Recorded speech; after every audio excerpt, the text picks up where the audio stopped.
After getting rejected 20 times in elementary school, a traumatized high schooler developed a coping mechanism with his imaginary Gaiga Chad friend Jason, where he literally hallucinates every girl as a rock. The advice was simple enough: just treat women like minerals and never build up happy fantasies. Fast forward to high school, and Park Jin-young has completely hardwired this system into his brain, making social interactions insanely easy since you do not get nervous talking to a boulder. He fully accepts his fate of dying alone to avoid looking like a weirdo, but his perfect defense shatters when he drops his phone on the street. A girl picks it up, and when he turns around to thank her, he starts sweating bullets because her character model actually looks human. His brain completely short-circuits from seeing a real face for the first time in years, and he accidentally blurts out that she is incredibly beautiful before snatching his phone and sprinting for his life. His imaginary friend Alfred, who used to be Jason, tries to tell him it was a smooth move, but our MC is having a full panic attack about rumors spreading. His imaginary bro literally punches him in the mind to snap him out of it, and they decide the only survival strategy is to dodge her aggro forever. That plan instantly fails the next day at school when she spots him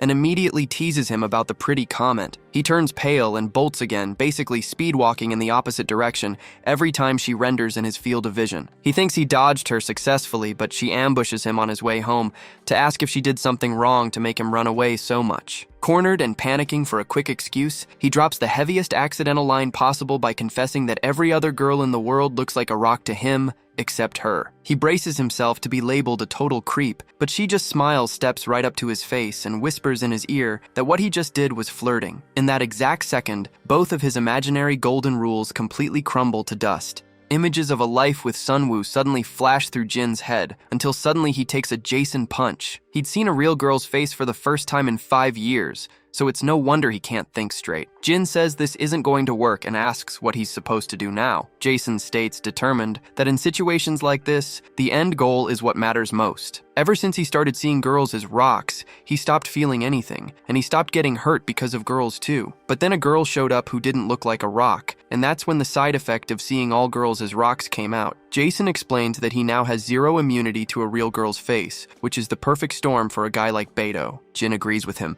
realizing that at this rate, everything's going to end just like it did in the past. Jason cuts in, saying the only way through this is for him to keep his composure in front of her. We're taken to school. Our MC was making a strange face, while Sunwoo looked a little confused. The other girl with her says he's staring at her. Jin asks if this is the same plan, and Jason asks why he's making that face, then tells him to try something with his expression, like just smiling. Jin breaks into such a sinister smile that even I, the narrator, get a little scared. Sunwoo tenses up even more, breaking out in a cold sweat. Meanwhile, the girl says Jin is smiling at her. Then Sunwoo asks if he thinks she can't see him staring. Jin says at this distance, she probably can't actually see him, so he turns to leave, since according to Jason, people would get the wrong idea if he lingered too long. Sunwoo asks Suk-young if she knows who he is. She explains that of course she knows, since he's quite popular among the girls. Sunwoo asks if she's serious, and she confirms, saying several girls have tried talking to him. Sunwoo is surprised as Suk-young says he seemed totally uninterested in girls. He doesn't care about dating at all and just minds his own business, and that's exactly why the girls like him so much. Then she asks why Sunwoo's asking. Maybe she got interested because Jin was staring at her. Sunwoo answers awkwardly, trying to explain herself. She remembers the moment they stood face to face, and finally laughing, tells her friend that something's been bothering her. We're taken to Jin's classroom. He's slumped over, telling Jason this plan doesn't sound good, because to pull it off, he'd have to keep following her around and staring at her. That sounds absolutely bizarre and will just make him look even weirder. Jason then says, a failure or a stalker, that's a tough choice. Jin suggests he could just stare at her photo instead, maybe by finding her Instagram or something. Alfred says that's a great idea, and it'd be better to just ask her for her Instagram. After all, snooping on her Insta behind her back is even more of a loser move. Suddenly, we see Jin holding out his phone nervously, asking if she could give him her Insta. Sunwoo was standing right in front of him. She smiles, says sure, and asks him to open it up. She types in her username, which turned out to be way easier than Jin expected. Sunwoo starts scrolling through his phone until she looks surprised and a little confused. Jin's Instagram had no photos and no followers. It was completely empty. Sunwoo asks if he just made the account, and he says yes. He didn't usually use social media, so he made it in a rush. Sunwoo starts laughing, which raises a question for our MC. Then she asks if this means she's the first person he looked up after creating the account. Jin freezes, stunned. until he panics, realizing she's right. Sunwoo laughs, saying this is hilarious, while our Giga Chad Jason was already offering his condolences to Beto. Jin's inner failure was starting to surface, and he tries to explain himself until Sunwoo starts laughing again. She tells Jin it's fine and asks if he's not curious about her number. Jin's glasses hide his expression, but his mouth starts trembling. Sunwoo cuts in, saying she was just joking and that his reactions were hilarious. She hands our protagonist's phone back,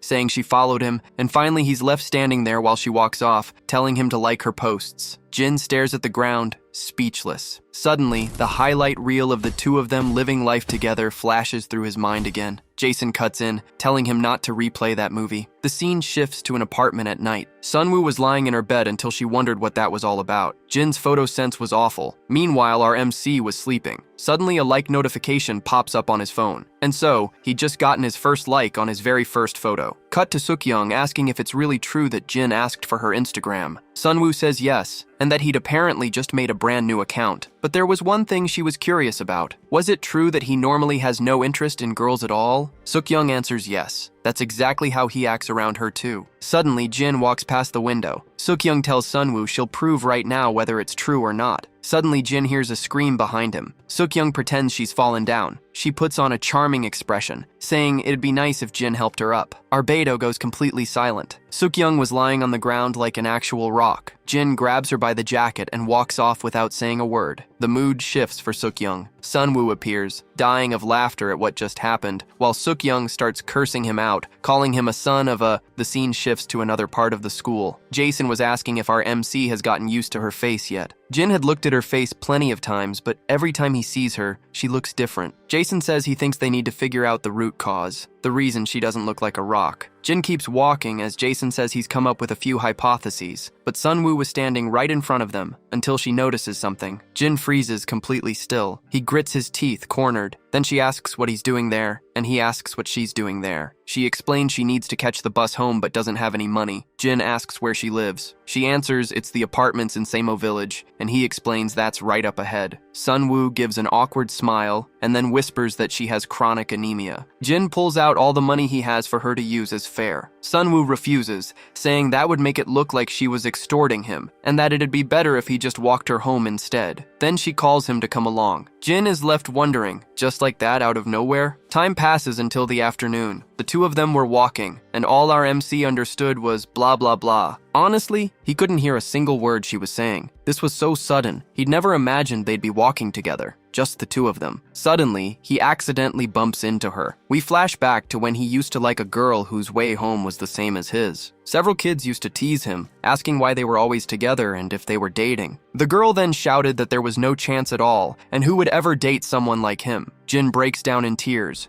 trembling completely. After that day, the girl stopped walking home with him, and the relationship ended before he could even confess. Anyway, that's exactly why he's so uncomfortable right now, and wants this to be over as soon as possible. Well, Sunwoo said she normally takes the bus, so this shouldn't happen again. Suddenly, he hears a groan. Sunwoo had collapsed to the ground. Jin rushes over and asks what happened. She reminds him she told him she has chronic anemia. Sunwoo reaches out her hand, asking if he could help her. Jin helps her up, and she asks if they could go a little slower. Arbedo realizes he's holding her hand while Sunwoo sighs in relief. Meanwhile, Jin was worried, since the movie was about to start replaying in his head again. The image of Sukyoung being helped up flashes in his mind. Sunwoo starts laughing, remembering it, and brings it up with Jin. But anyway, she finally arrives home, and they say their goodbyes there. She thanks him and says goodbye. Jin, meanwhile, feels relieved that it's finally over. And seriously, this had been so uncomfortable for him. Thank God this won't happen again tomorrow. All of this so his little happy fantasies would finally stop.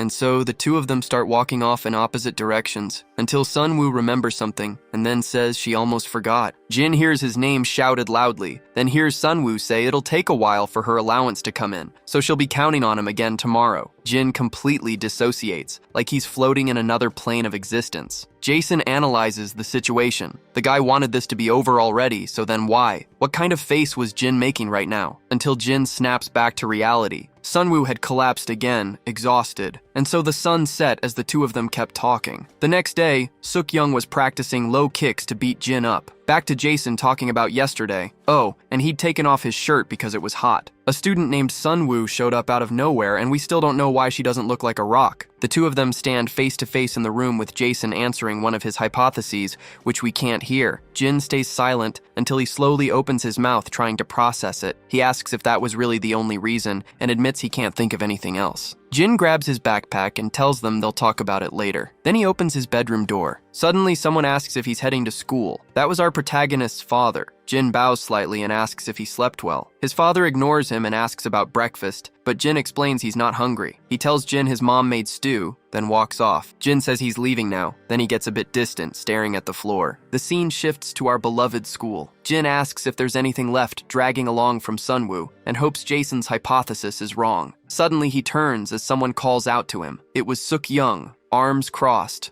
alone, and she says she's going to hit him. Jin is confused, wondering why. Suk Young says she stayed up all night practicing low kicks just to hurt him. Seriously, that was the most humiliating thing that's ever happened to her, and there's no way she could forgive him for what he did to her. She says she'll take it easy and only land about 3 low kicks. Jin asks why him, of all people. Suddenly, Suk Young tells him to shut up, calling him Four Eyes, and kicks at him. Jin runs desperately for his life. Suk Young states she's quite fast, since unlike Sunwoo, she doesn't have anemia. Jin slowly turns to see what's coming. A rock. A giant rock, charging straight at him. Our MC runs, realizing she's incredibly fast. Suddenly, she appears right behind him saying, "Got you," and then starts winding up her leg to deliver a kick. Jin is already completely terrified, but Sunwoo appears, asking what all the racket is, and she gets hit by Suk Young's low kick instead. Sunwoo's mouth hangs open, saying nothing. Suk Young is completely mortified. Sunwoo collapses to the ground, just like Yamcha, defeated by the Cybermen. Jin appears, looking at what just happened. He runs to try to help her, and ends up crashing to the ground himself. Checkmate. Nasal bone fracture unlocked. And so the two of them ended up sprawled on the ground. Suk Young is completely lost, unable to say a word. The scene shifts to the infirmary. The two of them were lying side by side on the bed. Sunwoo brings up conversation, saying Suk Young's always been a little strange. Anyway, Jin ended up alone with Sunwoo again. Jason was sipping a little tea, saying Jin's inner failure can't be allowed to come out again. Jin looks at his own nose. Sunwoo was quiet, staring at the ceiling. Then she turns and asks if he knows what's for lunch today. Jin answers, saying he thinks it's something fried. Then she asks if he usually eats breakfast. Sunwoo listens as he explains that his dad is always there in the morning, and it feels kind of awkward being around him, so he leaves early. She answers, saying he should try to get along better with his dad. Jin holds on to her words and remembers something, the very first thing he'd said to Sunwoo. At first he thought it was just because he hadn't seen a girl in so long, and he ended up saying it without thinking. But now, stopping to think about it, she really is very pretty. Sunwoo cuts in, asking what he's staring at and if she's really that pretty. Jin tries to explain that's not it, then apologizes and wonders if she was just teasing him. Sunwoo sits up on the bed and says it's fun teasing him. Jin asks what she means by that, and she answers that's exactly what she said. Just poking at him a little already gets him all worked up, and when he's worked up, he says strange things. Jin apologizes, and Sunwoo laughs, saying there's nothing to apologize for. And finally, she says he's just cute. Our MC wonders if Jason was actually right, and we go back to the conversation he had. Jason was explaining that, simply put, he'd fallen for Sunwoo at first sight, and for now, he couldn't think of any other explanation. The two of them stay alone in the nurse's room. Time passes at school. Jin was holding Suk Young back since it was time for payback. Sunwoo asks if she's going to take responsibility for what she did. Jin tries to say this was a bit, but she cuts him off, saying, "Here I go," and delivers a medium kick that hits not just Suk Young, but Jin too. Time seemed to stop for our protagonist. The scene shifts to Jin hearing a question. "Me? Like you?" Sunwoo had her back turned. She slowly turns around, saying that just because she was kind to him doesn't mean he should get his hopes up, and finally finishes the sentence with, "You pathetic loser." Suddenly, Jin wakes up. Someone beside him asks if he had a nightmare. It was Jason, saying he was breathing heavily. A dream where Sunwoo despises him. Jin's trauma about women had been triggered again. In fact, he explains to Jason that he's been having the same kind of dream lately. Jason listens as he explains it's been happening ever since Sunwoo's hypothesis came up. Then Alfred says if this hypothesis is correct, it's unrequited love. And Jin, my friend, you're feeling fear is what Jason told him. He then tells him to know his enemy and know himself, and he'll win every battle. At school, Jin was wondering if Jason meant he should learn more about Sunwoo. And stopping to think about it, he really didn't know much about her. Then we see the sign for Class 5A, Sunwoo's classroom. Jin walks in, telling Jason he's nervous. There were few people inside the room. Jin looked around, searching for Sunwoo, until suddenly someone in the back calls out to him. That was Im Guman, 18 years old, saying that seat was his. Jin is completely lost, then apologizes, and Gyumin sits down. Jason says he doesn't like this pig for some reason and feels like hitting him. Jin asks Gyumin if he's seen Sunwoo, since this desk in front is hers, he thinks. He turns and says yes. She sits there sometimes, and there's always some brats drooling over girls like her. Jin is confused, wondering why his tone sounds like that. Jason then shows how he'll settle this with his dialogue. Suddenly, Jin calls him a pig and tells him not to talk nonsense. Gyumin asks how he'd even know anything about that damn girl. Damn girl? Jin tells him not to talk about Sunwoo like that. Gyumin laughs and says he was the same way once too. Jin tells him to stand up. Gyumin asks why. Just stand up? I've got something for you. He starts getting up, saying, "Yer yar days," or simply put, what a pain. Suddenly Jin, sleeves rolled up, was ready to attack. He hits Gyumin right in the gut, then lands another hit, and finally, one more. Sunwoo appears, stunned by the sound of a pig getting beaten in the classroom, until she realizes it's Jin. He explains that this damn pig called her a damn girl. Sunwoo laughs and says he can keep hitting him, since he's always like that. In the end, Jin asks what's wrong with him. Sunwoo explains he's been like that since they were kids. Gyumin and her are childhood friends. Time passes after the incident. Jin was apologizing for hitting him, and asks if he really has been her friend since they were kids. Our MC realizes this is his chance to use Jason's strategy of learning more about Sunwoo. Gyumin cuts in, saying if he's after Sunwoo, he'd better give up. Sunwoo was extremely popular and had a ton of guys after her, and then he explains the number of success stories so far is 0. Well, Jin figured Sunwoo was popular, but she has over 2,000 followers on Instagram. Jin tries to explain to Gyumin that maybe she just hasn't liked any of the guys. Gyumin says that's not the reason he's saying this. He'd known Sunwoo since they were little and they'd always gone to the same schools, so naturally they ended up spending time together. He reaches high school, and on this one day he shouts to call Sunwoo over. Gyumin asks what she was doing,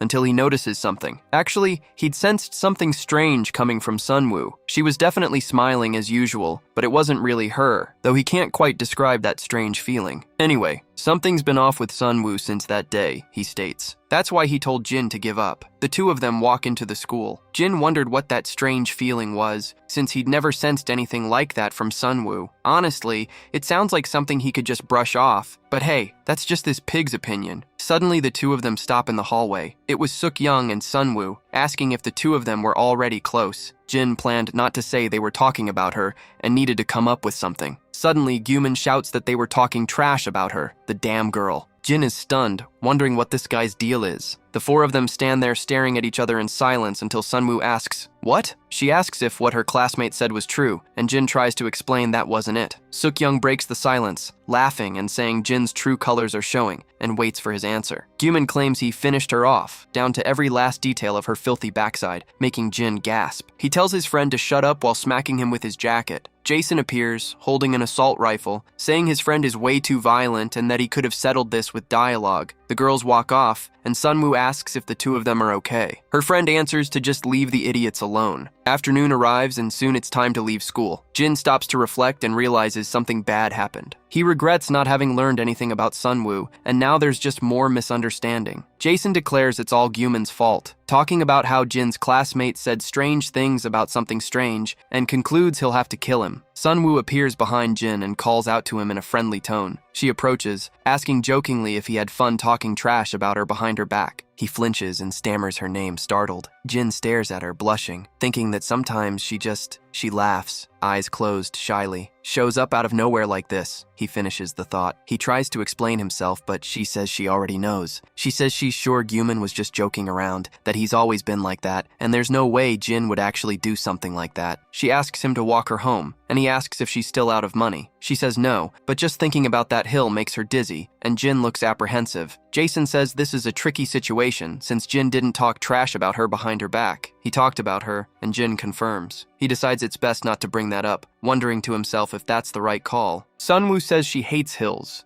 turning to Jin in front of a raised sidewalk. Jin asks if a hill like that is hard for her, and she confirms. She starts explaining her anemia symptoms and why hills leave her short of breath, making Jin figure she has a tough life. Sunwoo asks him to push her from behind to help her up. Jin asks if he should push her back. She tells him to hurry so they can get home soon, and he agrees. Jin places his palms on his classmate's back to push her. He asks how she's doing, and Sunwoo says it's much easier climbing now. She laughs and says it tickled a little. Jin asks her about the ticklish part, and Sunwoo confirms, saying her back is sensitive. Jin gets nervous, thinking the jokes she makes are like this. and that this is a bad sign. What if, he starts to wonder. Jin begins imagining what would happen if the two of them got closer and more casual than they are now. Images like him carrying her on his back start popping into his mind. Jason says this warms his heart. Jin asks him if this kind of thinking is at a healthy level and immediately gets a positive confirmation. He says he's free to imagine whatever he wants. Sunwoo shouts to get his attention since he hadn't heard her. She told him to push slower since she was practically dying, and Jin snaps back to reality. He apologizes for zoning out while Sunwoo catches her breath. Jin stops and looks aside, marveling at the view in front of them. It was very beautiful. It's nice having it all open like this, he thought. So this is the area where Sunwoo lives. Oh, what's this? She wondered. Even she hadn't known there was such a beautiful spot near her house, and Jin is surprised she'd never noticed it before. Sunwoo says this is not the kind of climb someone with chronic anemia should attempt. Now, thanks to Jin, she's exhausted and has to make the whole trip back home, and he says he's sorry. Even so, she continues looking ahead. Since they were already there, she'd let it slide this time. Jin stares at her, distracted. It's beautiful, she says, her hair blowing in the wind. He pauses to think, mouth slightly open. That thought about the strange feeling Gyumin said he sensed from Sunwoo comes back. Jin doesn't know what his friend meant, but feeling like he can't see anything but her might count as something strange too. Sunwoo, he calls out to get her attention. He admits he really did talk about her earlier with Gyumin. She asks if he was talking trash about her, and he clarifies it wasn't quite like that. Jin says he found out she and Gyumin were childhood friends, and I just really wanted to know more about you, he says. Sunwoo looks at him, surprised. He explains that's why it looked like they were talking behind her back, but he never actually said anything bad about her. Jin says he just didn't want her to get the wrong idea, that's all. Sunwoo looks away in silence. She understands and says he didn't need to worry about that kind of thing, and that she'd already forgotten about it. He asks if she's serious. Sunwoo confirms and says they should head back. Jin asks if she's okay to go back down, and she confirms there's no problem. It was a bit out of her way home, but she thanked him for the company and waved goodbye. He has a moment to think. Jason says her reaction is hard to read and wonders if he really needed to be that honest. Jin has the same doubt. Jason understands he wanted to be honest with her, but sometimes it's better to stay quiet and let things pass. Jin wonders what Sunwoo really thinks. On Sunwoo's way home, she replays the moment she'd just had with Jin. She admits that sometimes he just hits her out of nowhere like that. After walking a bit further,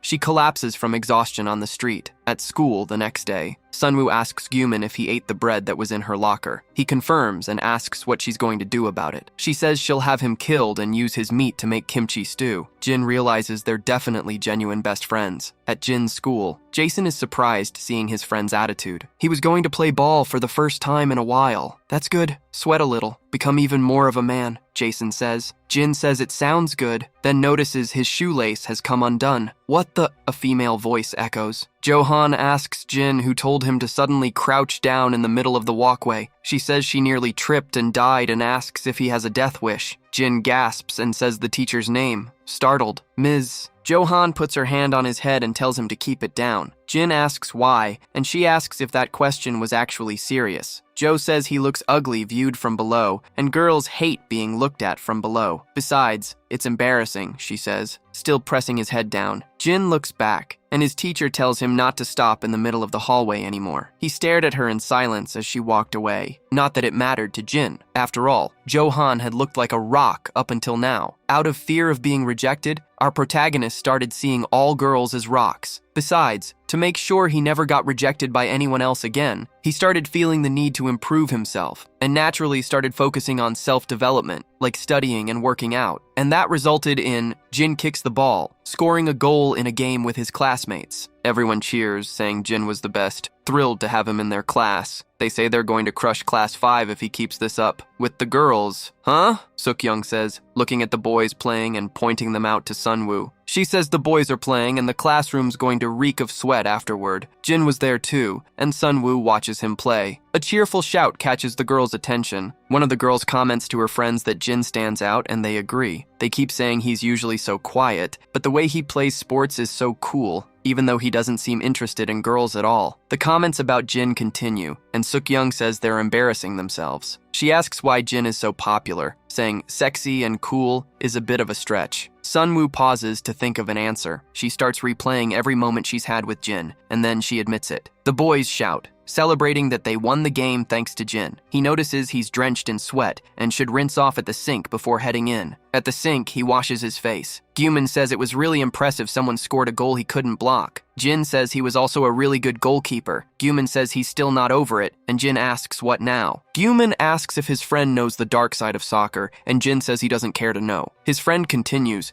saying that when you lose, the goalkeeper takes all the blame. Block 100 shots, but let one slip past, and it's all on him. That's why he doesn't like Jin. Saying he didn't like him because he couldn't block his shot, Jason appears saying, Peppa Pig is about to become bacon, and Jin tells him to calm down. And for you, Gyumin says, putting his hand on the faucet. Water sprays onto Jin, and his classmate finishes, I've got a gift for you. Jin steps back since the water was ice cold. He questions if his friend has lost his mind and starts splashing water back at him. A water war breaks out between the two of them. Suk-young and Sunwoo walk by and see the whole chaotic scene. She asks her friend if those two shouting are Jin and Gyumin, and Sunwoo says she can't hear well. Suk-young asks if she wants to go check out the weirdness of the day, and she agrees. They stand there, staring at each other, panting. Jin shouts that he's soaked because of his friend. Gyumin takes off his shirt, saying it's easier to just remove it, and Jin is stunned. He starts taking off his shirt too, saying he's going to beat up this pig after school. Hey, you two! Sunwoo shouted. She warned them the bell had already rung, and asked if they weren't going to head inside. Jin is startled seeing them, since he had no shirt on and didn't expect anyone to see him like that. Sunwoo and Suk-young are stunned seeing Jin's physique. They look at the pig and make a disgusted face. Suk-young and Sunwoo decide to head back after looking at Gyumin while talking about the hellish sight they just witnessed. He calls them jerks with an angry expression, while Jin stays silent in the background, jaw dropped. Terror takes hold of his mind, since Sunwoo had just seen him half naked. He grabs Gyumin by the collar, blaming him for this happening. They start fighting again, calling each other Four Eyes. Sunwoo glances back, returning her attention to their fight. The next day, Jin and Gyumin are playing again with their classmates, but something's different. Gyumin managed to block his shot. He taunts his friend, saying he's kicking mediocrely today. Jason says he doesn't seem to be in good form today, and Jin agrees. For now, the first half is over, so he's going to rest a bit. He sits down on one of the court benches while some girls watch him from a distance. A female voice appears, saying he looked tired. It was Sunwoo. She shows up beside him and greets him. Jin stammers her name and lets out a small gasp of surprise. He tells her to get down, and Sunwoo asks why. Jin doesn't answer why, just tells her to get down already. That was the moment he realized his teacher had been right. He hadn't noticed before because she was a rock. But after seeing Sunwoo from below, Jin confirmed it really is a bit embarrassing. She asks if he didn't want to look at her face, and he answers, that's not it. Jin explains the teacher said, people look ugly viewed from below and girls hate that. Sunwoo asked if she looked ugly, and Jin abruptly denies it, claiming that actually,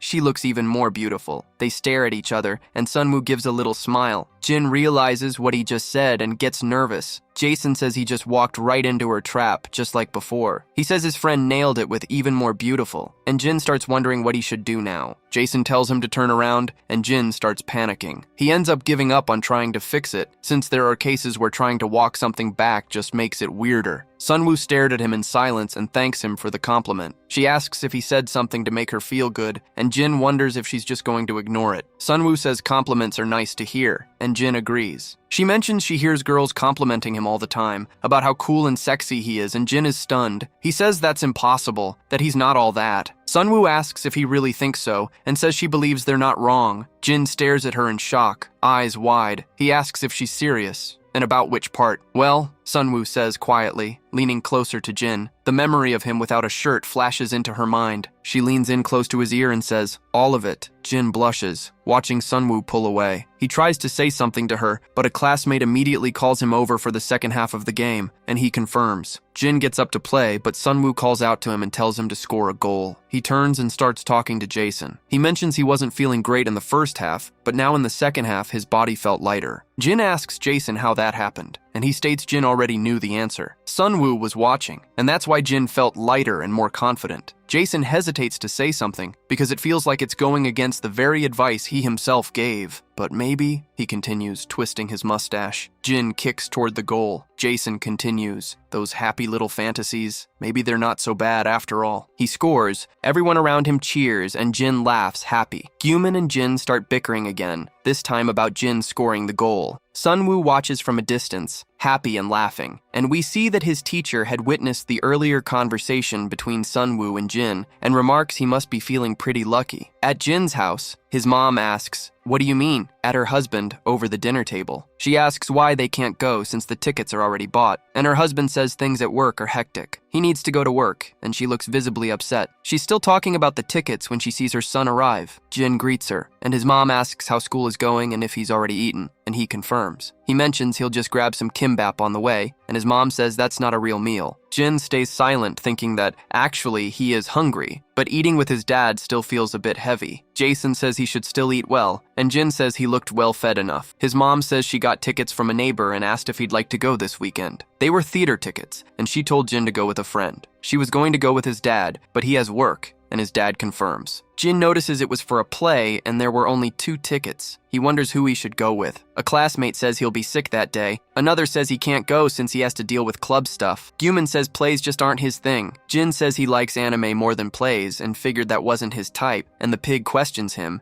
saying he doesn't even watch anime. Jin is surprised, and Gyuman says he's going to the cafeteria. That's weird. Why did he just assume Gyuman watched anime? Jason says stereotypes can be scary. Anyway, all his plans got shot down, and he wonders what he should do or who he should go with. Jason tells him to be honest and admit he wants to go with Sunwoo. He says he was overtaken by fear and now can't think of anything but her. Jin says that's not it, but Jason says this is the moment he should make a decision. Johan calls out his name and asks if he's not going to greet his teacher. Jin apologizes since he hadn't seen her, and Johan says she noticed since he was talking to himself. She asked if he happened to have imaginary friends and was talking to them. He's shocked, wondering how she knew. They sit down somewhere more private to talk, and Johan asks if there's a girl he'd like to take to the play. He confirms, and the teacher assumes it's Sunwoo, catching Jin off guard. He asked how she knew, and she says she overheard yesterday's conversation, where he let slip a lot of mushy lines. She asked if he was afraid of being rejected, and Jin confirms. Johan says asking her would basically be asking her out on a date. It's almost the same as a confession. She stands up, calling him a cowardly brat, pausing. One day he'd thank her, Johan states. Jin asks for what, and his teacher calls out to Sunwoo. She says Jin has something to tell her, so she should go over and listen to what he has to say. Sunwoo wonders what he could possibly have to say. Johan says he wants to see a play with her this weekend. Sukyoung and Sunwoo laugh, calling him a coward for saying it through the teacher. Sunwoo walks over to Jin,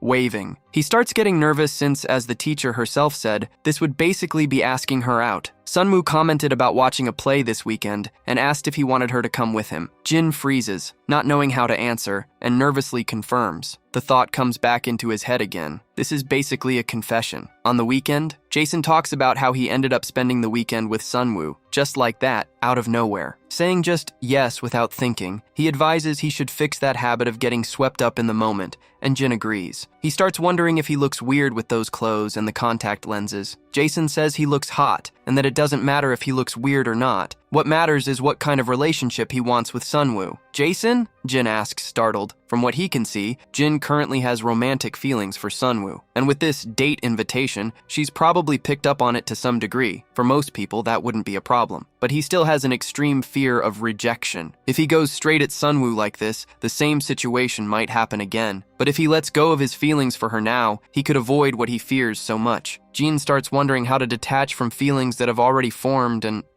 he'd already done that before, seeing Sunwoo as a rock. Jason catches his attention. If he chooses to see Sunwoo as a rock because he's afraid of rejection, then Jason could give him more appropriate advice. Sunwoo arrives and asks if Jin got dressed up today. He blushes, seeing her arrive. Jason continues. As his longtime friend, he'll give the best advice he can, so the choice is his. The memories start coming back. All his childhood memories of every rejection he's ever faced. Being rejected. Jason had always told him to see women as rocks, and that advice had been perfect. When a man and a woman are together, it's inevitable for feelings to emerge, and once feelings emerge, you want to get closer to that person. That feeling of wanting to get closer gets blocked by seeing girls as nothing but rocks. Yes, it makes him comfortable this way, even if it's something that happens frequently. He's afraid of being rejected. At the cafe, Sunwoo asks if Jin drinks espresso and says that's pretty mature of him. He confirms, and then thinks to himself he only bought it because it was cheaper. She comments there's about an hour left before the play starts, and that this is her first play and she's excited. Jin laughs, remembering what Jason said. If he sees Sunwoo as a rock and lets go of his feelings for her, he could simply avoid being rejected by her, like in that dream. But if he decides to get closer to her instead, he would have overcome his trauma. Can he really overcome it? Him, of all people? Jin, who treats every girl like a rock, hiding behind his defense mechanisms? Sunwoo asks what Jin was thinking about. He quickly answers that the espresso tastes bad. She realized it was a lie, and that he was thinking about something else. Sunwoo scolds him for thinking about something else while she was right in front of him. He apologizes to her, and she continues, saying he should have ordered something like a chocolate latte instead of such a bitter coffee. 2 hours. That's how long she spent getting ready to meet him, doing her makeup, picking out her clothes. She invested all that time to see him, so he shouldn't be thinking about anything else, just focus on her. Jin thought it over, and she really was right. It was rude of him with Sunwoo sitting right there. Since he's the one taking her to the play, she'd let it slide, and Jin thanks her. It's time, and Sunwoo calls him over. For now, he'll just focus on the time he's spending with Sunwoo. He'll figure out the rest later, at the play. The actors perform in a way that's funny and doesn't quite match the original Romeo and Juliet. Sunwoo nearly falls asleep in her seat, and Jin looks confused by the whole performance. Afterward, they go to a claw machine, and he tries to win a plush toy for Sunwoo but fails. They go to karaoke, then they went somewhere to eat, and went out at night, talking about friendships and past chapters of their lives. They reach the point of saying goodbye. Sunwoo thanks him for walking her home, and Jin says it was nothing. She tells him to get home safe, and he confirms. Sunwoo asks if he had something to say, since he seemed to be hesitating. He'd had a really good time today, and hoped she'd go out with him again sometime, he thought. She calls him by name. Jin says, "See you tomorrow at school." Sunwoo asked why it took him so long to say that. It had made her nervous. She says goodbye again and leaves, saying, "I want a next time with Sunwoo. I'm still afraid of her rejection." Seeing her react like that is scary, he thought. Yes, that's right. If he gets closer to Sunwoo like this, he's going to keep feeling this uncomfortable emotion. To start with, even today's date wasn't really his own choice. The teacher arranged everything herself. Sunwoo might have gone reluctantly. Just like 5 years ago, if he practices, maybe he can learn to see Sunwoo as a rock before they get any closer. Jin Yong! Sunwoo calls out. She says next time, he shouldn't order an espresso. Order something else, like a chocolate latte, she continued. Jason asks if choosing to see Sunwoo as a rock is his decision. Whatever he chooses, he'll respect it. Running from what you fear is also a way through, just like what he did 5 years ago. Jin cuts him off and asks how he looks right now. Jason says he asked someone else to invite her out for him, and since the start of the date, he got scolded for zoning out. He made Sunwoo cut his food for him, and he was too scared to even ask for a second date. In the end, he chose to run,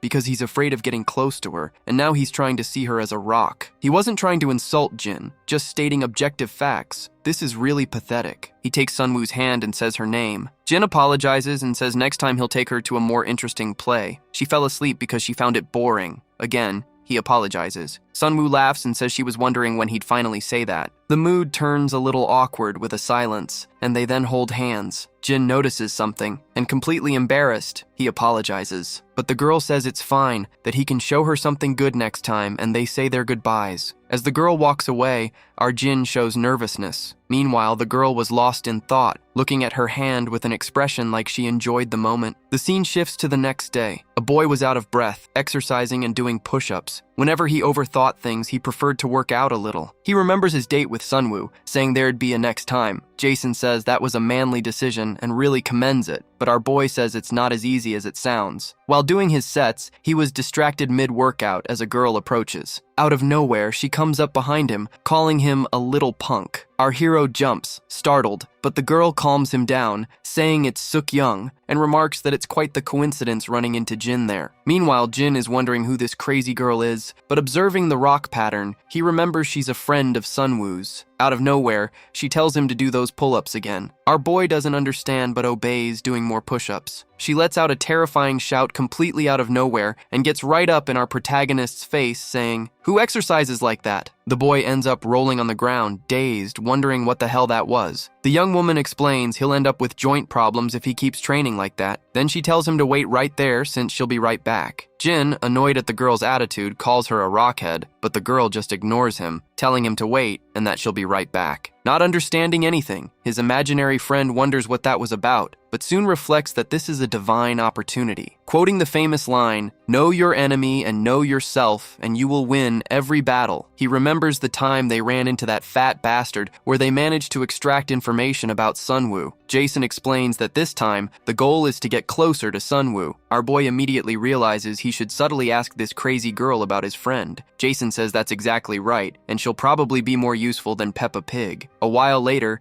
the crazy girl comes back. The young man doesn't notice any changes, and the girl asks if he has vision problems, but little does she know, all he sees are rocks. She orders him to do a few push-ups so she can observe him, and he takes the opportunity to ask about Sunwoo. The girl starts wondering why he's asking about her, and quickly concludes that the guy has a thing for Sunwoo. Jin gets all flustered, realizing he's been caught red-handed. The young woman explains that anyone would know he's into her, pointing at a rooster to reaffirm that even that chicken over there knows it. However, she explains that winning Sunwoo over won't be easy. Tsk. The young man asks if it's because she's popular, and the girl answers it's almost that, but she's a mystery. Explaining that she's a girl who gets along with everyone, the young woman says that even though she spends the most time with her, she's never actually been able to understand Sunwoo. Her friend, no matter how much she talks, never touches on personal matters. So she concludes the girl must have a lot of secrets. She finally says he's going to suffer quite a bit emotionally because of that girl, and the young man reflects that Peppa Pig had said the same thing, that girl is a mystery. Wanting to cut the small talk, the girl tells him to get on the bar already, speeding him up with a jab to the gut. The guy doesn't understand why he's being forced to do this, but the girl starts explaining herself while taking off her clothes. She says that even though she looks like this, she's very confident. Showing off an incredible physique, she tells the guy not to fall for her. He gives a look like this girl must be crazy or something, because to him, she's nothing more than one giant rock. Finally, the guy says she seems pretty solid and she doesn't understand what he means. A while later, somewhere else, our hero's crush was walking and carrying a bag. She then starts overhearing a conversation between some girls, with one friend telling the other the PE teacher is really handsome. She realizes the girls are from her class and tries to pass by unnoticed. Apparently succeeding, she lets out a deep sigh, only to notice another suspicious commotion. It was the crazy girl and Jin training on the bar. The girl is left not understanding anything, watching the two of them exercising there. Finally, she gives a faint smile, enjoying the interaction between the two of them, which was pretty fun and spontaneous. The two keep exercising as the girl explains exactly how it's done. Bam! Like this! Calling Jin useless, she asks if he understood how to do it. At that moment, they notice Sunwoo's presence there, and the girl immediately greets her friend, Suk-young. She runs to hug her friend, who asks what she's doing there. The girl explains she couldn't stand watching Jin do the exercise all wrong and crooked. Without much else to say, they start commenting on that chicken's presence there. Sunwoo notices our protagonist's presence, who greets her, and she quickly gets ready to join in, popular as she is. Seeing that she's struggling, Jin says the girl must have anemia, so her friend offers to help her while Jin gets ready to count the reps she manages to complete. The two of them get ready, and she says that even with help, it's still hard. At that moment, she notices something. Our girl was staring directly at her. The girl lets out a soft groan while straining to pull herself up on the bar. Her friend doesn't understand why she isn't even trying to pull up yet. However, the young woman was putting in a monumental effort trying to climb the bar, and again she looks forward, staring blankly with a spaced-out expression. It was kind of weird, so she tries to look away, but ends up losing her focus and falls right on top of her friend. The two of them end up sprawled on the ground, and Jin asks why they're still lying there instead of getting up, explaining he warned her to take it easy because of the anemia. Her friend asks if she's okay, then answers that the girl was daydreaming during the exercise, and that idiot boy wasn't even counting the reps she was doing. Absolutely furious,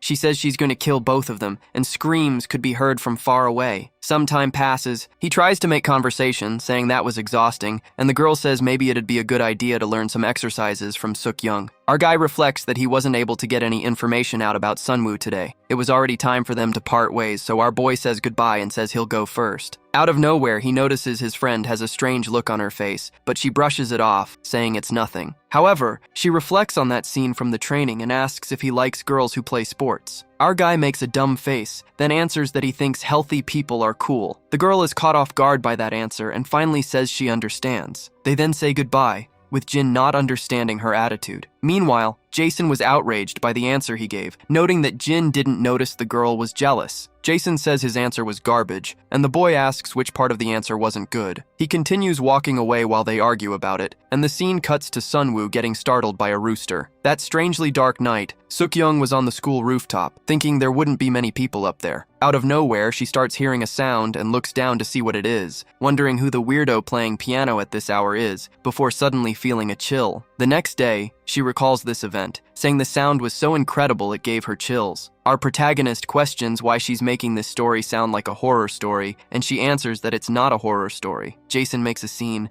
saying this story reminds him of the day he faced the big bad wolf. The group then wonders who at that school could have such exceptional piano talent, until Peppa Pig asks if she really doesn't know about the infamous music room ghost that always appears at the school. He starts telling the story of a girl who studied there and used to play the piano, who suddenly died one day while playing because a candy got stuck in her throat. Ever since that day, in that very same room, they say the sound of the piano can still be heard. The fat kid concludes that the sound she heard is a ghost, and everyone falls silent, thinking it over. Jin is completely skeptical about this story, but out of nowhere he notices his girl was really scared by it, reflecting that Sunwoo hates horror stories. At that moment, someone calls for Jin. It was Teacher Ham asking for help with something, so she takes Jin away from there. Calling the fat kid a piglet, she asks if he made up that story, and he confesses he really went all out just to see their reaction. Peppa Pig says he feels proud of himself for managing to scare Sunwoo, while the girl is incredulous at this, calling him a crazy fat kid. That night, the lovebirds walk as Jin explains the teacher had asked for help grading exams, but something seemed off with the girl, and without wasting time, he asks if she's okay. She tries to brush it off, saying it's nothing, but the guy questions if it's because of the story Peppa Pig told her. Very embarrassed, she says she's not afraid of ghosts or anything like that, calling the story of a girl dying by choking on candy ridiculous. At that moment, the two of them are caught off guard by the sound of the piano. Jin says that sound is coming exactly from the music room. The girl is already terrified, thinking the story is real, but our guy tries to calm her down, saying it could just be some random student. Suddenly, a dark shadow appears in front of the two of them, with glowing eyes that resemble Satella from ReZero. Very calmly, the guy wonders if it's someone who stayed late at school,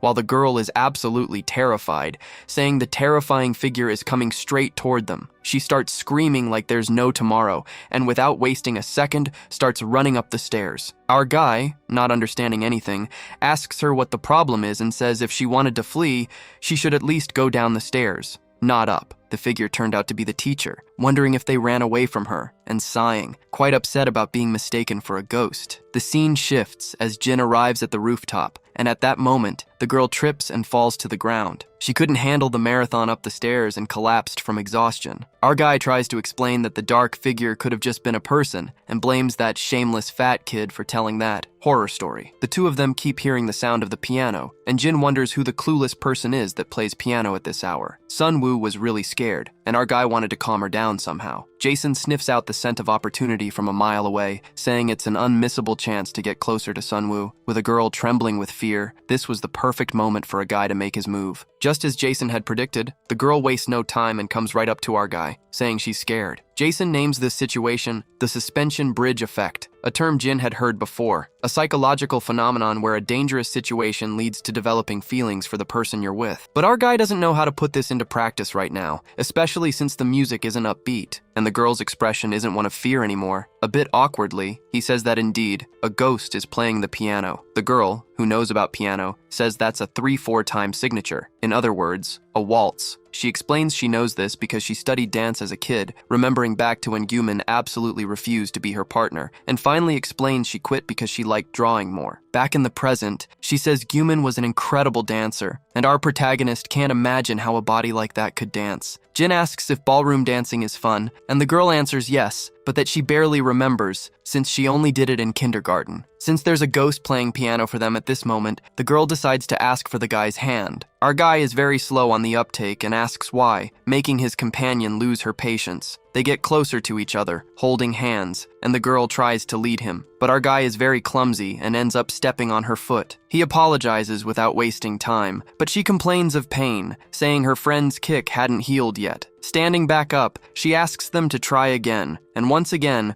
only Sunwoo leads him properly. The guy, completely clumsy, ends up falling flat on his face, but the girl ends up having fun with this whole situation. She was really enjoying the moment they were sharing together, so she asks them to try again, warning him that if he steps on her foot one more time, things are going to get ugly for him. Jin asks her to be calm and patient with him, then asks for the girl's hand, making it look like he's confessing something. This scene catches her off guard, making her say, "Wow." She doesn't miss the joke and tells Jin to take good care of her from now on. The guy stands there frozen, cheeks flushed pink, while the girl reacts the same way, a little embarrassed. Jason comments on the mysterious music that plays every night. A small thing, but enough to become a great horror story, which now, for someone else, became a melody, like a gift. Some time had already passed, and the two of them were leaving the building talking. Jin asks if she still draws or does art. Hearing that she does, he makes an odd request for her to draw a muscular old man for him. Saying she's not very good at drawing people, she says she'll try. Our guy sees that she genuinely enjoys drawing and reflects on something he might possibly like to do too. At that moment, the young woman says she needs to use the bathroom, but promises she'll be quick and be right back. Jin was about to say something, but there wasn't time. He reflects on how scared she'd been just a little while ago, and even so, she's willing to go back into the haunted school again, concluding that she must have gotten over her fear. But Jason says that's very suspicious, remembering the suspension bridge effect operation. He starts explaining his theory that this effect might already be in motion, and that in fact, she was fixing herself up to try to look prettier, confidently saying that ghosts don't exist. She only complains about her foot, which still hurts. The scene cuts to the music room. The teacher asks if she's finished playing piano, noting that it's already very late for that. The pianist was none other than Yeojin. The girl asks for permission to play just once more, but since she speaks so quietly, the teacher can't hear a word. In the end, they decide to head home. The next day, the girls were chatting about getting along with everyone at school, which is something Sunwoo couldn't say for sure was a good thing. Some time passed, and there she was, studying. But something wouldn't leave her mind, remembering when Jin asked her to draw a muscular guy with a beard. That was way too vague for her, so Sunwoo decides she should ask for more details. At that moment, her friends call out to her, asking if she has a minute, but something catches her attention. Very excitedly, she calls out to them by name, Yeowon and Subin, but before she could say anything else, her friend starts talking about the videos she makes and how Sunwoo barely appeared in one. Those views exploded, and people are going crazy asking when she'll appear in the videos again. The comments won't stop saying how gorgeous she is. She asks if her friend is going to become an influencer now, and she confirms. Without wasting time, the young woman immediately asks Sunwoo to record something together, and she ends up agreeing. Meanwhile, elsewhere, Jason starts talking about today's mission, which is to ask Sunwoo to go to the cafeteria with him. Our guy is worried this request will make his intentions way too obvious, but Jason answers that a real man faces challenges and laughs in their face. Since he's decided to get closer to Sunwoo, he should gather up his courage. The young man then arrives at her classroom and sees there's already some commotion going on. It was the girls recording for the vlog, saying cliched things like how they're besties and super close to each other. Jin realizes she's busy at the moment and decides to come back another time, but Sunwoo notices his presence there. We see him leaving, and the young woman looks thoughtful. Sometime later, the young man tried to make the invitation, but every time he tried, her friends were always occupying her. So it was already the end of the day, and the young man couldn't manage to make the invitation successfully. Jin said he knew she was popular, but not this popular. At that moment, the girl calls out to him, asking if he's wandering around talking to himself again. Caught off guard, the guy tries to change the subject, but the girl says it's a fact that she always catches him talking to himself. She says she's out of money for the bus and asks if he's walking. Her friends call out to her, asking if she's busy with something at the moment, and the mood killers try to drag her off for another vlog recording. Completely oblivious to the fact they're ruining the mood between the two lovebirds, her friend is more perceptive and tells her to catch on to the situation. Finally, she catches on and says she's heading off. Sunwoo says bye to her friends. She's caught off guard by their comment, wondering if they're taking advantage of Sunwoo's goodwill and saying they should reward her with a snack or something. Jin had no idea they were actually really close, but then again, Sunwoo gets along with everyone. When he looks over, he notices the girl has a strange look on her face and gets nervous right away, thinking something's wrong. He doesn't understand the reason for that expression. The girl lets out a sigh and out of nowhere just starts laughing, saying she must be an idiot. Then she says she completely forgot she topped up her bus card yesterday. She says she's heading off and that Jin doesn't need to walk her home this time. Our guy stays silent, watching her leave. He keeps trying to decipher the expression she made just a moment ago, feeling like something strange was going on. He remembers the whale saying strange things about Sunwoo and wonders if the fat kid was talking about this kind of attitude of hers. Even Jason found that expression and her sudden urgency to leave odd, assuming this must be the kind of thing Peppa Pig was talking about. So he asks if the young man is going to investigate this. Jin answers that if it helps him get closer to her, yes. Jason likes his answer and already preps him for the next mission. Call the person who seems closest to Sunwoo. Someone calls out to our guy. It was the crazy girl, asking why she was called over, immediately assuming she was called there for Jin to confess to her. But what the young man actually wanted was to talk about Sunwoo. Kyun asks what Beto wants and says she has to get to work soon, so he should be quick. Beto asks if she's also working the night shift, and Kyun answers yes. He says it's about Sunwoo, making Kyun look a little confused about what he's going to say. She says she thought he was going to ask for training tips, but apparently it's romance stuff. Beto stays silent for a few seconds before saying he thinks it's love advice, to which Kyun replies that it's still unexpected coming from him. Jason says he thought he'd call that pig, referring to his friend, but Beto says talking to Gyu is kind of uncomfortable, and Jason agrees with him on that point. Continuing the earlier conversation, Kyun asks if he was saying Sunwoo's expression looked bad at that moment. Beto says it definitely looked bad, noting she looked really upset and different from usual, and that he doesn't think she'd make a face like that just because she didn't want to record a vlog. Since Kyun is close to Sunwoo, he asks if she's ever seen her like that before. Kyun stays silent, thinking about whether that situation has happened before, and says she's not exactly sure it's the same situation, but something came to mind. Beto perks up hearing that, and Kyun asks if he'd like to know. Beto answers he would, but Kyun asks him to promise he won't do the bara thing he used to do again, and she'll tell him. Beto agrees and says they have a deal. Kyun says she doesn't remember exactly when it was, but some students in class were blowing out candles on a cake. It was someone's birthday, but they weren't close to her. A girl calls Sunwoo over to eat cake since it's Min's birthday, and the girls ask if she knew. With a surprised look, Sunwoo says she didn't know. Sunwoo looked worried, and the birthday girl looked full of expectation. Sunwoo apologizes since she'd completely forgotten, promising to treat Min to a meal later. As she wishes her a happy birthday, the other girls give her a strange look. Sunwoo says she needs to use the bathroom and calls Kyun, who goes after her without asking anything. The girls start whispering, wondering if Sunwoo was serious about forgetting, and that after all the times Min took care of her, she should be disappointed. Min lets out an uncomfortable laugh, and one of the girls whispers in her ear, saying, Sunwoo keeps people at a distance. Min answers she's not sure anymore, while the other girl says she really thought they were close. In her thoughts, Kyun wonders what they're talking about, and if she should mention it to them, asking herself if Sunwoo heard all of that. Kyun checked Sunwoo's reaction after that, and it was an expression she'd never seen before, a really strange look. It was probably because she'd heard the girls talking behind her back, but instead of looking like she was holding back anger, she looked kind of resigned. Something like that happened before, a while back. Beto says he understands that anyone would be hurt by that. After all, she heard people talking badly about her. Kyun says she wasn't just angry, it was different, and Beto acknowledges it's a tough situation. Kyun thinks for a few seconds and asks Beto what he thinks about being friendly with everyone. Beto glances at her sideways and asks if she means like Sunwoo. Kyun confirms, saying yes, and mentions that since she's not in that position, she wouldn't know, but lately she's been thinking this might be some kind of curse for Sunwoo. Beto looks confused, staring at her. Kyun gets up from the bench, says it's time for her shift, and states she's heading out. Beto says that's fine. With her back turned, Kyun reminds him she'd warned him this wouldn't be easy, pursuing Sunwoo, and that he'd suffer a bit. She walks away from Beto, saying with a light laugh that Sunwoo is just really mysterious. Beto stays silent. In his mind, he wonders if being friends with everyone could be a curse, if getting along with everyone isn't necessarily a good thing, and what that story has to do with Sunwoo's expression. He questions what that sense of disconnect the pig mentioned was, saying he has no idea at all. He asks Jason if he has any clue, but Jason wonders if he's always been this dumb. Beto says that's not true and tells him to shut up, but Jason says that's not going to work. Beto asks if he has a good plan, and Jason says not exactly. Beto keeps thinking about what it would be like to enter contemplation mode. He says he understands. It means he should just keep thinking until he figures it out. And finally, he reaches a conclusion that it's so hard to get close to someone. Jason agrees with him. The next day at school, Yoon talks to Sunwoo, showing her phone and telling her to look at the views. Sunwoo is stunned it passed 50,000, and Yoon says it hit that many views in just one day, all thanks to Sunwoo being pretty. Sunwoo says it's because of Yoon's talent and tells her not to forget her once she becomes an influencer. Yeon asks what she's talking about, saying that Sunwoo has to be a regular on her channel. Sunwoo is confused for a moment and asks why she'd become a regular on the channel. Yeon says it wouldn't be the biggest deal,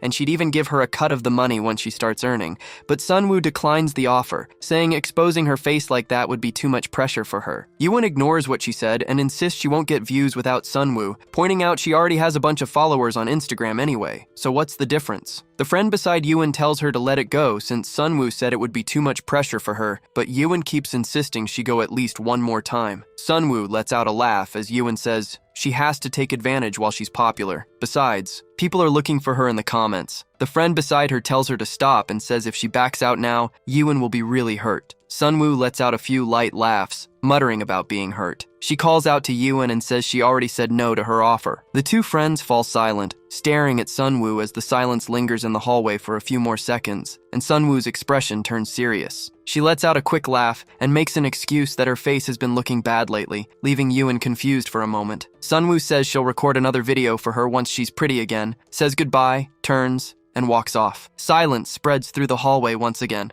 Yewon asks what got into her, turning to her friend beside her, who answers she doesn't know either. Yewon's face looks a bit shaken as she watches Sunwoo go, asking her friend if she asked for something impossible from Sunwoo. Subin says she doesn't know since it's a good deal for Sunwoo, and she didn't need to react like that, wondering if she's just being overdramatic. Sunwoo stays at the back of the hallway, just listening to the two of them talk. They both say there are rumors about her being suspicious, and that they should just let it go because seeing her today proves it's definitely true. Sunwoo thinks it's exactly the same pattern as fake people. While the two keep arguing in the background, she turns to really leave but still listening to what they're saying, her eyes narrow. A voice that wasn't either of the two girls echoes in the background. Sunwoo pauses for a moment and leans against the wall again to listen. Yewon and Subin ask what he wants. Beto stays silent for a few seconds. In his head, he says he was thinking about Sunwoo and reacted instinctively when he heard her name, but tells the two of them it's nothing, that he'd just overheard them talking about Sunwoo. Yewon says that's none of his business. A memory flashes in Yewon's mind of the two of them walking together, and giving a slight smile, she asks Beto if he's got something going on with Sunwoo. Beto denies it, saying it's nothing like that, but Yewon tells him to be more careful with her since there are rumors that Sunwoo is very suspicious. Beto stays quiet, listening to the nonsense she's spouting. Yewon asks Subin to confirm, and she says she thinks so. Yewon says she's only telling Beto this because she's worried Sunwoo might just be leading him on. She likes Sunwoo and all, but it doesn't hurt for him to keep that in mind. Subin says she still believes Sunwoo isn't that kind of girl. Beto, confused about what they're saying,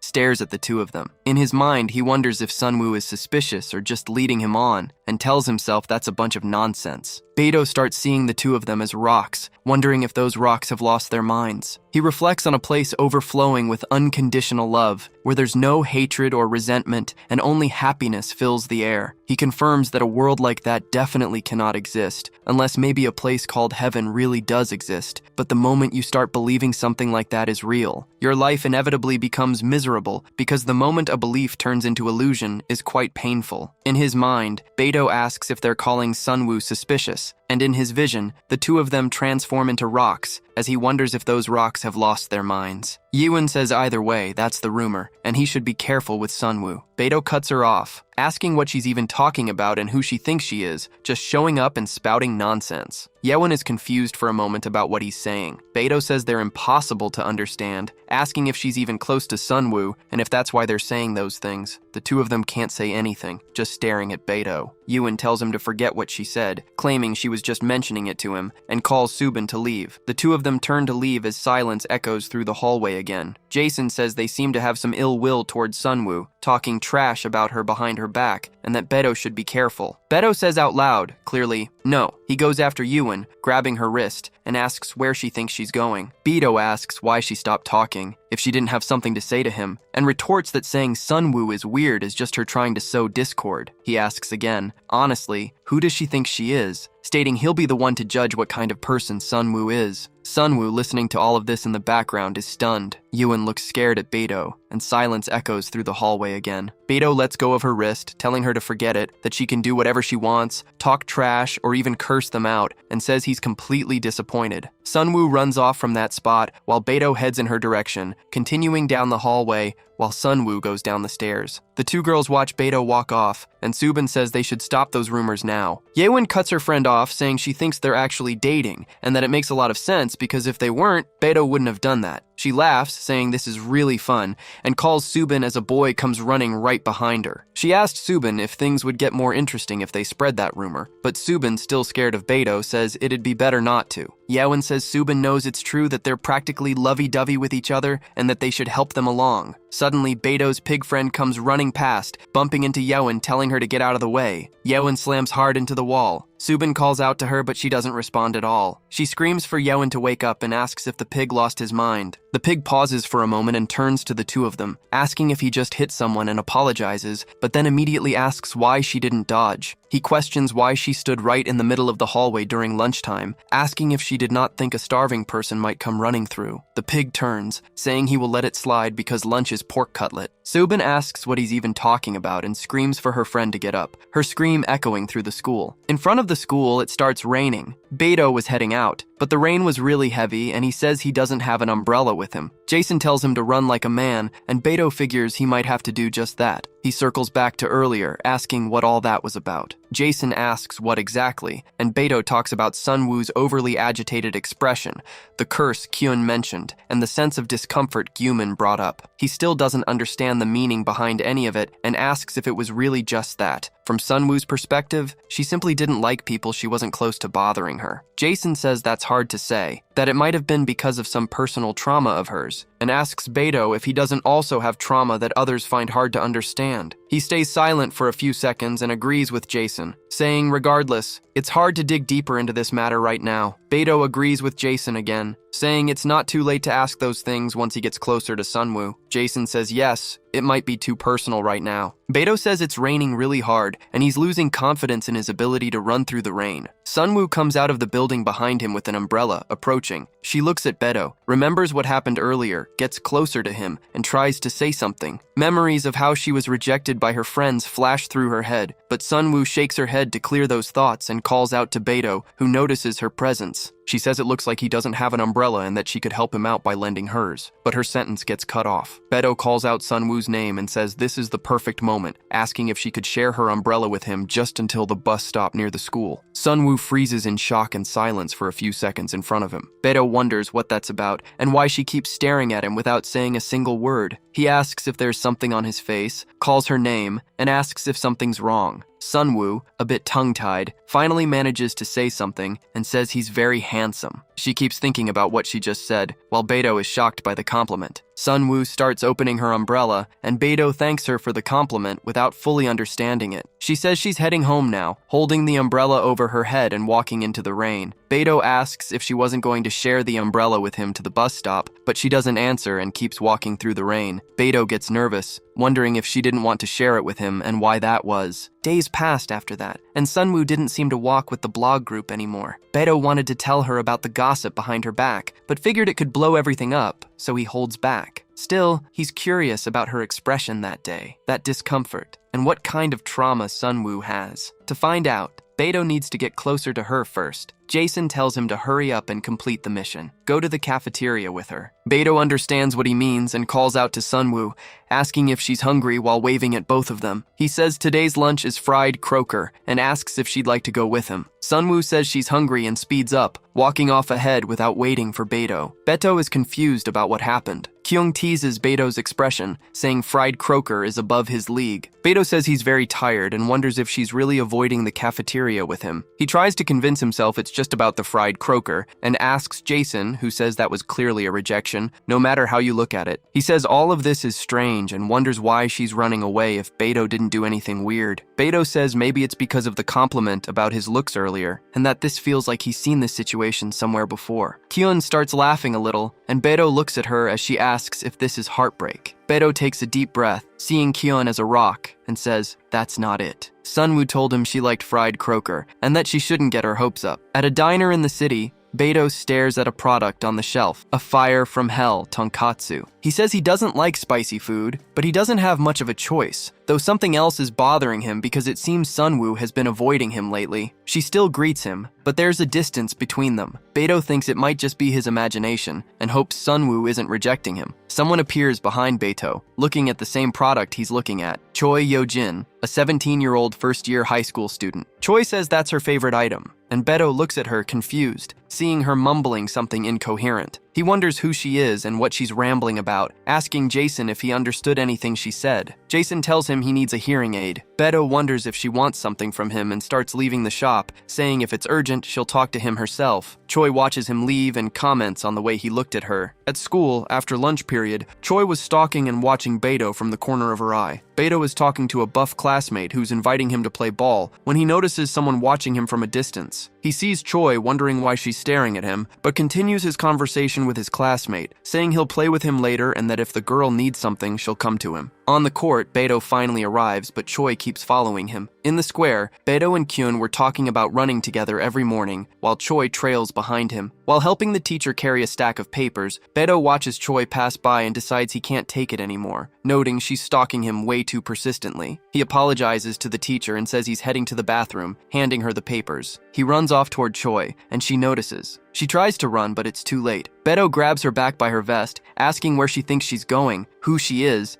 and if she's a stalker. Choi says it's a misunderstanding, but Beto doesn't believe her and tells her to speak up. Choi says she just has one request for him, and Beto tells her to speak louder, noticing she's a first year. She introduces herself, saying she's a first year and her name is Choi Yo-jin. He tells her to use her normal voice. Choi says she needs Beto to do something, and he tells her to spit it out. She brings up the look he gave her at the convenience store, asking if he looked at her like an insect. Beto looks at her worried, and in his mind says it's not exactly an insect. Choi says she found out after following him around all day. Beto asks if she's admitting she was stalking him, and Choi says she realized he looks at most people as if they were insects. Beto tries to explain himself, but asks her what this has to do with the favor she wanted. Choi says it's simple, for him to come to the music room after school and listen to her original song. Beto asks, "Original song?" And Choi answers that she composes and wants him watching her play as if she were an insect. Beto is confused but says he'll go. Choi says she actually likes that look of contempt. Jason asks if she's crazy, and Beto tells him to stop, since that was harsh toward her. He's confused by the request and says Choi is kind of weird. Choi says she expressed herself poorly and ended up causing a misunderstanding, saying she respects people who like crazy women, but asks again if he can listen to her original song. Beto says no problem. At the music room after class, Beto calls out Choi's name and says he has a question, which she asks him to ask. Beto says her voice got quiet again and asks if she stays every night to play in that room, which Choi confirms. Beto realizes it was her, the music room ghost. Choi asks what that is, and Beto says it's a ghost story that goes around the school. He immediately asks if she wanted him to look at her like an insect and if that expression was fine, and Choi tells him to keep that expression. Jason says that, thinking about it, she might have noticed Beto's rock-like stare to some degree. Beto agrees and says it's kind of strange, while Jason brings up her request and asks why. Beto says it's none of his business anyway, so he'll ignore it, to which Jason says he's cold. Beto tells Choi to hurry up and play since he's busy. Choi says fine, turns to the piano, starts playing and singing for just a few minutes, then stops. Silence fills the music room. Beto, with a serious expression, says that was a masterpiece. Choi asks him to control his facial expression and apologizes since she was really nervous. Beto says that's normal, but Choi says it's been 7 years, confusing Beto about what she's talking about. Choi says it's been a long time since she played for someone, and that for personal reasons, she's always played alone and never wanted people to hear her. Beto asks if that's why she plays alone every night. Choi says she's afraid of people's expectant stares, which is why she asked Beto to be her audience,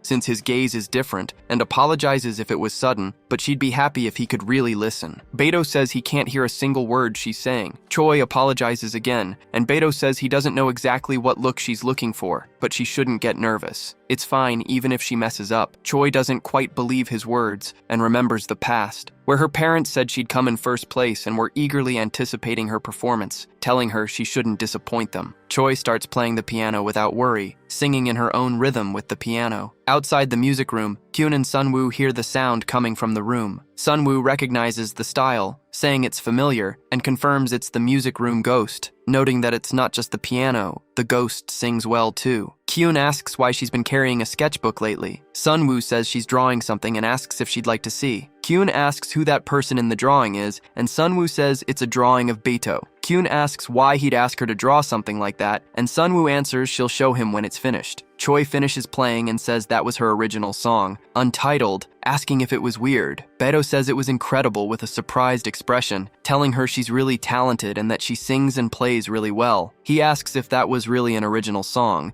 saying he doesn't know much about music, but she could debut right now and that she is really cool. Choi says it's still strange though, since normally she can't play with someone watching because of her fear of being watched. That's why she can't even make eye contact with people, let alone play for them, and asks why Beto's gaze feels calm. Beto looks at her and says, "That's interrupted."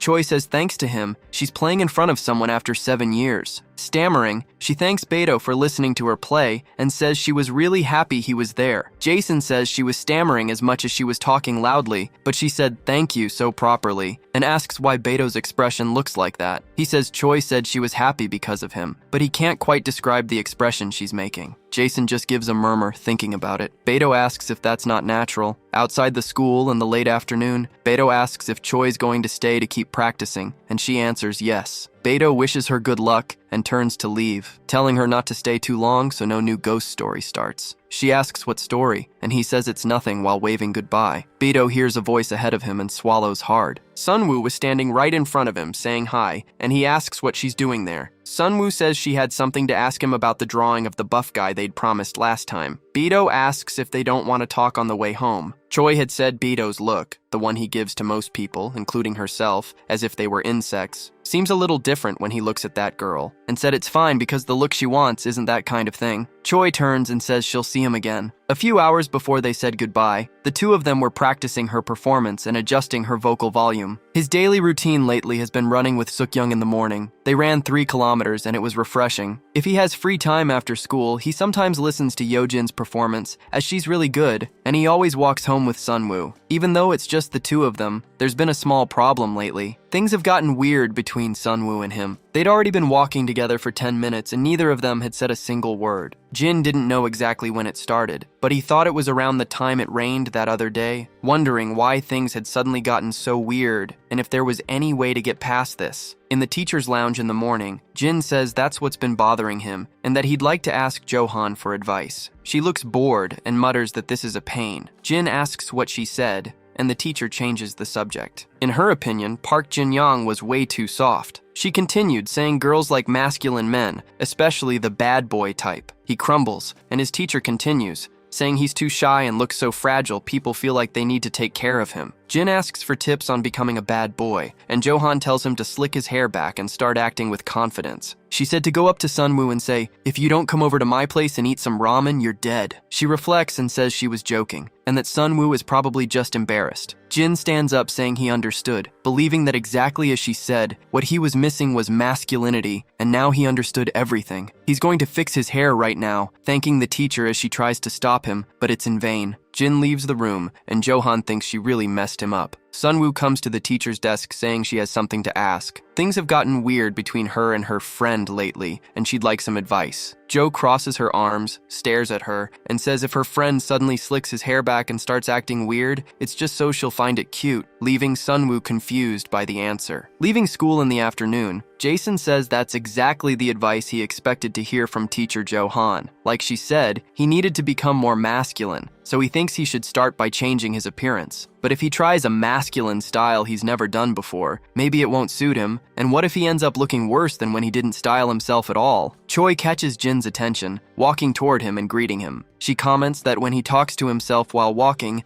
it reminds her of a certain illness. Jin ignores her, walking past while continuing to talk to himself, so Choi turns to him, grabbing him by the collar of his shirt. First, he treats her like an insect, and now he's ignoring her too. She thinks Jin doesn't even see her as a human being. He breaks free and asks why she grabbed his collar, and Choi says he'd done the same to her before. Today she wanted Jin to listen to her new piece, but he was busy, and Choi asks with what. He says he wants to change his style, so he's looking for a decent salon. She says if that's the case, she knows a salon and asks if he'd like her to recommend it, as apparently they're good. Choi hands over a business card, saying she'd given it, and Jin accepts, heading toward the address. But next time he has to listen to one of her songs, and he promises he will. Arriving at the salon Choi recommended, the staff ask if Jin was referred by Miss Choi. He confirms and starts wondering if he came to the wrong place. Is this really a hair salon? Why is it so luxurious, and why do they have musicians? Please welcome our VIP guest, one of the staff says. The hairdresser welcomed him and said if there's anything making him uncomfortable, he should let him know. Jin gets startled and just asks for a more masculine style. The next morning, everyone stares at Jin as he walks down the hallways, wondering if that's really him. Thanks to Jin, he got the haircut, but he wondered if it really looked good. That feeling when you try a style you've never worn before and you can't stop feeling weird. Jason says he looks pretty handsome, so he shouldn't worry. Jin calls out to Sunwoo, stammering. Sukyoung and Sunwoo look at him, surprised, and ask if he did something to his hair or something. He says her name again and says with confidence, "Come over to my place." Sunwoo has no reaction, so he tries to invite her, saying since she'll be there, they could eat some ramen too. She stammers and accepts, but asks why. Jin thinks it over and wonders why Sunwoo needs to come over to his place. It's not like his parents wouldn't be home. He'd said it without thinking, and now needed to make up an excuse. Gyumin arrives and says he was wondering what all the commotion was about, then sees that Jin was the reason the hallway was so loud. "A whale?" one of the three says, as everyone was making a huge fuss just because he put on a little makeup. Gyumin says he's in the way, telling him to move, stating he needs to study for the exam and asking if Jin didn't know that. Jin turns his attention back to Sunwoo and says he wants her to come study, offering to help her with any subject she was struggling with. She finds it odd, but agrees to go, saying if that's the case, Sukyoung could come too, but she says she has work. Jin says he'll wait for her after school, and Sunwoo confirms. He wonders if he seemed manly just now, even though he felt like his heart was going to explode, and gets nervous just thinking that Sunwoo is coming to his house. On the way home, Sunwoo and Jin walk down the streets in silence, walking the whole way without talking. Jin announces they've arrived, and his mom says she can come in. "You're home, son," his mom says, and then sees Sunwoo. Her son introduces her, saying she's a friend from school, and Jin's mom shouts for him to go to the living room right now. His dad asks why she was shouting, and his mom says Jin brought a friend home. He looks at his son and the friend with a certain sparkle in his eye and tells them to have fun. His wife asks what kind of reaction that was, still in shock, and he asks her to bring some fruit for them and stop making a scene. She turns her attention back to Sunwoo and says she won't bother them and that she can make herself at home, realizing it now made sense why he'd gone to the salon the day before. Jin asks if she wants to go study, and Sunwoo confirms. They go to his room to study. She also looks beautiful with her hair tied up. Jin had never seen her with a different hairstyle before, and wonders what she was doing behind the book. His mom asks if Jin was busy, and he says no, telling her she could come in. She said she was taking some side dishes to his grandfather, but had a lot to carry and asked for his help. Jin and Sunwoo help her load all the food into the car, and he asks why there's so much food, with his mom saying she always makes a lot. She thanks Sunwoo for the help, and Sunwoo says she'd love to try her cooking too. Jin's mom asks how she can be so pretty and so polite, asking her to come visit often, which she agrees to.